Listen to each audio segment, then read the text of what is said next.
VRC में score करने में lot of students struggle and बहुत बच्चों को यही नहीं पता कि what is the right way to analyse a VRC section for a particular mock.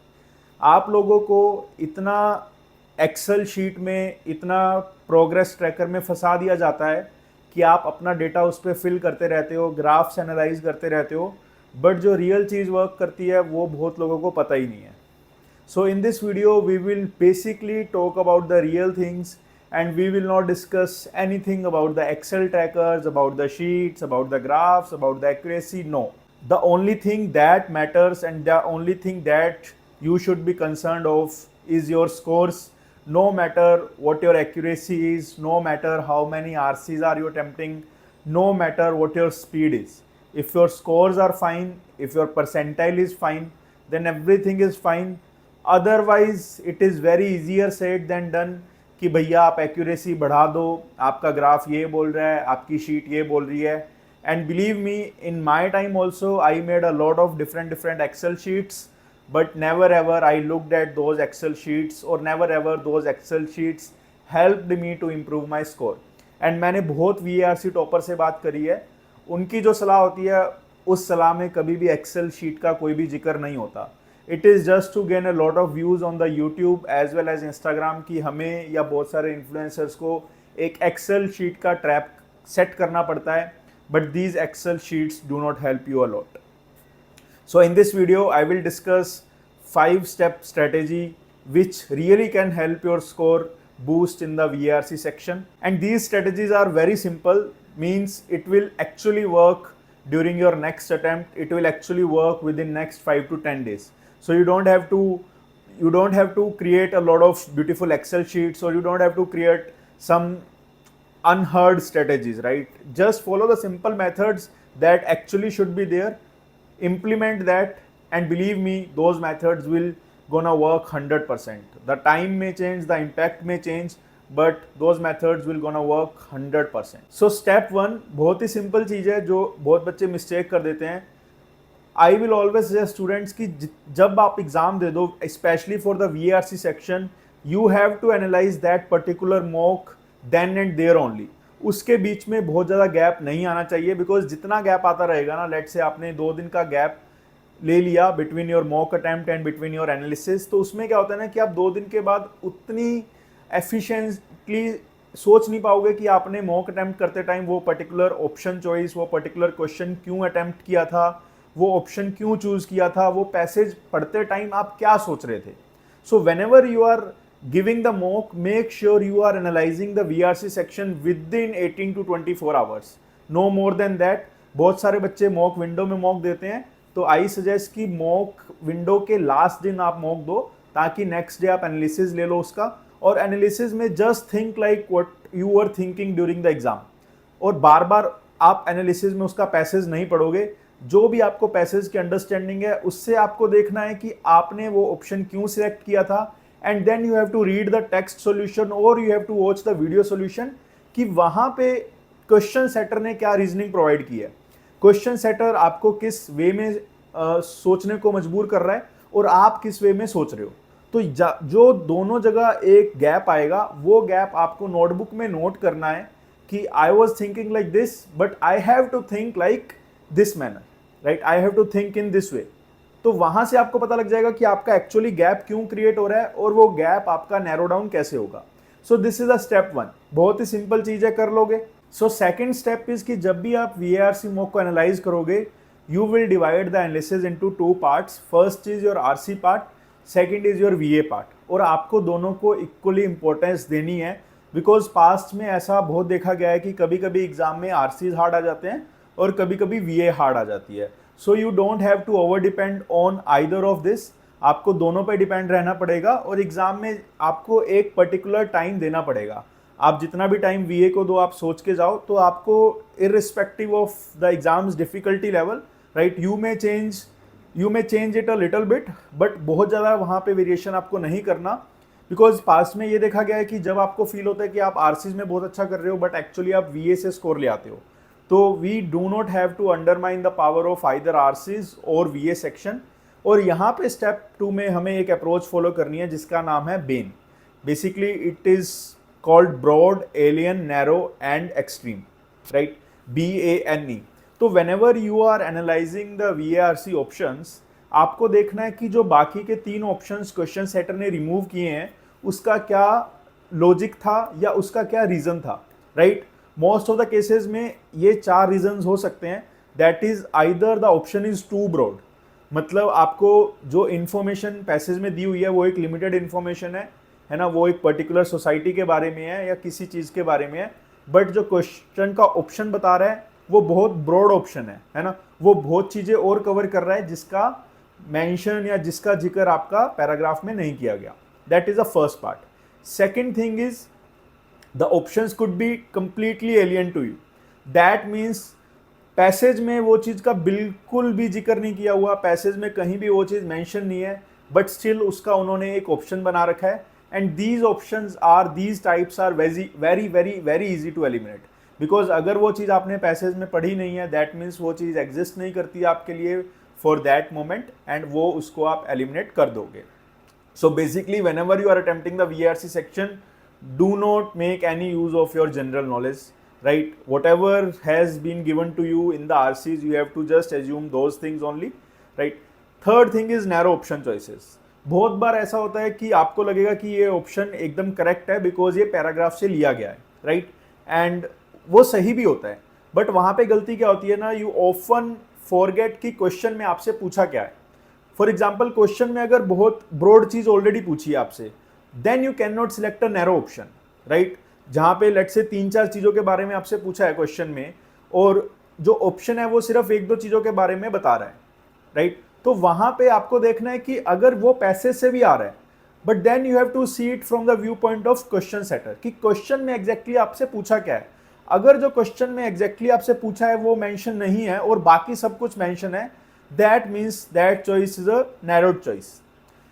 Fourth is extreme choice. अब extreme choices are again easy to eliminate because वहाँ पे आपके वर्ड्स यूज हो जाते हैं जैसे always, never, must, impossible, always possible, है ना. तो ऐसे वर्ड्स हैं, ये थोड़े से एक्सट्रीम वर्ड्स हैं, और अगर ऐसे एक्सट्रीम वर्ड्स या एक्सट्रीम सिचुएशंस का यूज़ कहीं भी पैसेज में नहीं किया गया, then you can not select the option based on these extreme words. So most probably जो आपके एलियन ऑप्शंस हैं या एक्सट्रीम ऑप्शंस हैं, those options are very easy to eliminate. But हमारे एनालिसिस के लिए बस हम जब भी एक ऑप्शन चॉइस पढ़ेंगे ड्यूरिंग अवर एनालिसिस पार्ट, तो we will see it through the lens of Ben approach. Step 3 is the time management, right? बहुत बच्चों को ये गड़बड़ होती है कि VA में कितना टाइम देना है, RCs में कितना टाइम देना है. This is the one thing. Second thing, CAT ने क्या किया लास्ट टू लास्ट ईयर, उसने VA और RCs को एकदम जम्बल्ड अप कर दिया. पहले क्या होता था कि RCs पहले आते थे और लास्ट में VA आती थी, बट अभी कैट ने थोड़ा सा कैंडिडेट्स के साथ खेलना स्टार्ट कर दिया and we do not know कि आगे आने वाले कैट में VARC कैसा आएगा. सो उसके लिए you should already have some time limits for each one of this sections, ताकि आपका टाइम दूसरे सेक्शन के लिए बच जाए. ऐसा ना हो कि आप RCs में 35 मिनट्स दे रहे हो and you do not have any time for the VA part, या फिर ऐसा भी ना हो कि VA में बहुत ज़्यादा टाइम दे रहे हो 18-20 minutes and you and up having less time for the RCs part. तो दोनों में जो टाइम डिस्ट्रीब्यूशन होना चाहिए जनरली वो आपकी स्ट्रेंथ और वीकनेस पे होना चाहिए. It is highly suggested that you should attempt at least 3 RCs, या तो 3 कर लो या 4 कर लो. 4 could be a little hectic but a lot of people do 4 also, but 3 तो करो ही करो. और 3 RCs अगर कर रहे हो तो at least you should reserve 14 to 15 minutes for the VA part. So if you are not able to give 14 to 15 minutes to the VA part, then you have to focus on your time management skills and then you have to analyze कि आप पर RC कितना time दे रहे हो. So again RC थोड़ा सा difficult है तो थोड़ा सा ज़्यादा टाइम दे सकते हो, बट ऐसा नहीं है कि easy RC में या नॉर्मल टाइम आप ले रहे हो 10 मिनट्स एंड डिफिकल्ट RC में you are taking 15 minutes. So maybe it could happen कि in the difficult RC you are taking 12 minutes, but try to be in the limits, right? Let's say for the RC keep a limit of 10 to 12 minutes and for the VA part keep a limit of 13 to 15 minutes. So यहाँ पे क्या होगा ना कि कई बार ऐसा होता है कि एग्जाम में जैसे RCs में अगर आपने ज़्यादा टाइम स्पेंड किया तो that means RCs were hard, है ना, और बाद में एग्जाम के बाद रियलाइज होता है कि एक्चुअली VA ईजी आया था. तो अगर ये कैट में हो गया तो आपको इंप्रूव करने का चांस नहीं मिलेगा. सो इसीलिए whenever you are analyzing the mock after the complete analysis, just think, just introspect कि आपने कितना टाइम दिया था और कितना टाइम आपको देना चाहिए था. If you do this for the next 4 to 5 mocks, you will observe a pattern, and you don't have to record all this data into a beautiful Excel sheet. You can just record all this data, right? There are just 3-4 bullet points. You have to record it for every mock. You can just record it in your notebook, right? Also, if you're preparing for quants and DILR and want to score 99 in these sections, then do join my course on www.roadtocat99.in, or you can DM me on the WhatsApp on 79844 15114. This is the final booster batch for quants and DLR, where we will be covering the entire syllabus, entire booster sessions, revision sessions, formulas, shortcuts, and you will get all things at one place at just 10,000 rupees. So please consider joining it. Step 4 is observing the type of questions. देखो पहले 3-4 साल पहले ऐसा होता था कि VARC में जो क्वेश्चंस आते थे वो बहुत नॉर्मल से आते थे, राइट? आपको कुछ पूछा जाता था and then you have to select a option based on the question. But अभी ट्रेंड ऐसा है कि आपने अगर देखा होगा तो कुछ ऑप्शंस ऐसे आते हैं जिसमें डबल नेगेटिव होता है, ट्रिपल नेगेटिव होता है, कंफ्यूजिंग सा क्वेश्चन होता है. So one trick, one way to resolve those type of questions is कि डबल नेगेटिव को आप कैंसिल आउट कर सकते हो, राइट? फॉर एग्जाम्पल कहीं भी अगर डबल नेगेटिव का क्वेश्चन बना हुआ है तो you can easily eliminate that. Let me give you an example for that. जैसे अगर मैं कैट 2024 स्लॉट 1 के VARC की बात करूं तो उसमें मैं देख पा रहा हूं कि there are lot of questions which end with the except. तो आपको एक्सेप्ट वाले क्वेश्चंस में क्या होता है ना कि 3 करेक्ट आंसर होते हैं और 1 इनकरेक्ट आंसर होता है. तो वहां पे जो आपको ऑप्शन चूज करना होता है वो इनकरेक्ट ऑप्शन चूज करना होता है, right? But a lot of students get these things wrong. अब जैसे एक क्वेश्चन मैं आपको दिखाता हूं, may be if you can see in the screen, right? तो ये क्वेश्चन क्या बोल रहा है, which one of the following statements is not inconsistent with the views stated in the passage. अब देखो यहाँ पे डबल नेगेटिव आ गया. which one of the following statements is not inconsistent, not and inconsistent. तो ये डबल नेगेटिव है ना, तो नोट और इन को आपस में काट दो.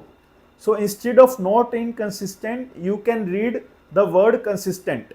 सो अगर मैं इसको दोबारा रिपीट करूं तो ये बन जाएगा which one of the following statements is consistent with the views stated in the passage.